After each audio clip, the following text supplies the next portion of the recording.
इस तरह का कैंपेन चलाया गया है कि लालटेन ही तीर है, तीर ही लालटेन है।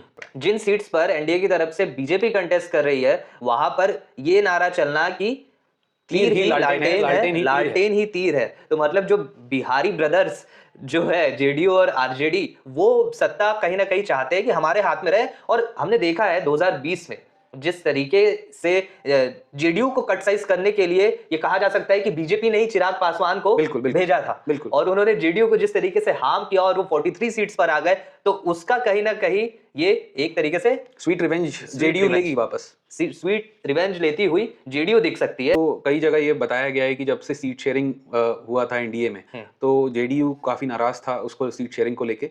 और इस बार चुनाव में जेडीयू बीजेपी को कट साइज करना चाहता है, क्योंकि जेडीयू अपना पावर डायनामिक्स वहां पे बना के रखना चाहता है विद इन द स्टेट।